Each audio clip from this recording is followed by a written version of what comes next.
Okay, students, we're going to be rewinding a little bit back to the Declaration of Independence, that breakup letter that we wrote to England and King George III. Remember, in that breakup letter, we had complained about everything that we didn't like being under the control of England. And so when we were writing the Constitution, we wanted to make sure that everything that we complained about would never happen within the American government. And so this is the lesson in which we talk about the grievances, the complaints from the Declaration of Independence, and how we fix them in the US Constitution. We only have one vocabulary word for this lesson, which is grievances. We've talked about this before. A grievance is a complaint. And so this is what we were doing when we wrote the Declaration of Independence. We were filing our grievances. We were filing complaints against England and King George. In the Declaration of Independence, in that breakup letter to King George and to England, there were 28 grievances, 28 complaints that we listed as to why we were breaking up with them. And when we were looking at these 28 grievances and we're writing the US Constitution, we wanted to make sure that we addressed and we fixed everything that we complained about so that we didn't have those issues within our own government. Here are a couple of examples of grievances that were listed in the Declaration of Independence. We have British soldiers in colonies without permission, quartering British troops in the colonies. With these things, you can think about how the British troops could go into your houses without permission, and you had to feed them, clothe them, shelter them. Not punishing troops when they harm colonists. Think about the Boston Massacre, where those British soldiers didn't face any punishment until they went back to England. Cutting off the colonist trade with the rest of the world. The Intolerable Acts after the Boston Tea Party and the Navigation Acts. And then taxing the colonists without their permission, which was basically no taxation without representation. So all these things that we complained about, all of these grievances in the Declaration of Independence, again, we wanted to make sure that we didn't face any of these issues when we created our own government. So we wanted to make sure that we addressed them in our own Constitution. Let's go ahead and review some of these examples. Grievance number 1, kept among us in times of peace standing armies. This was mentioned in the Declaration of Independence.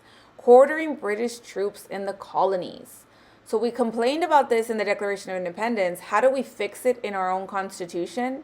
Today, in the Bill of Rights, no soldiers are allowed in private homes. And that is covered with the Third Amendment, which is called no quartering of soldiers.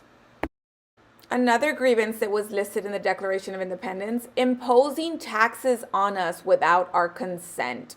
They were forced to pay taxes without even voting on whether they wanted the tax or not. How did we fix it in our Constitution?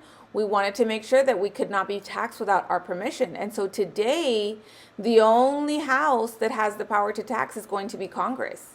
And Congress is made up of representatives that we choose to make our decisions for us.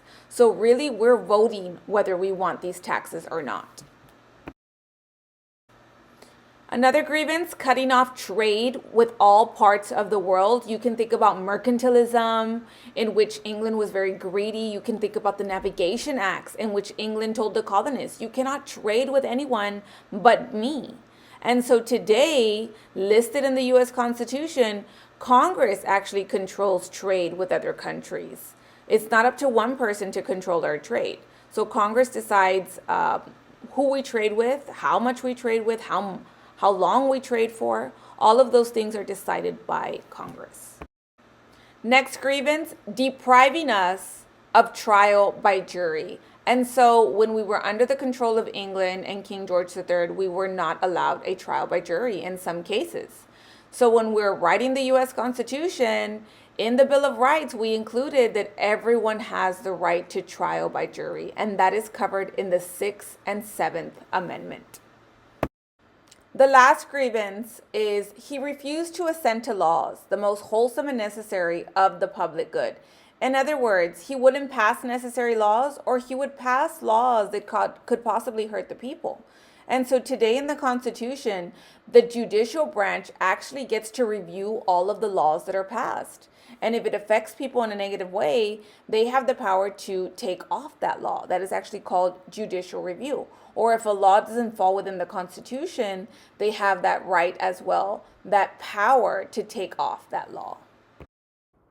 Here's a little overview of some of the grievances that we talked about today, and actually some extra ones because there were quite a few. Remember, there was 28. We didn't cover all 28, but I did manage to go over the ones that are most likely tested or the most common grievances that were addressed in the US Constitution.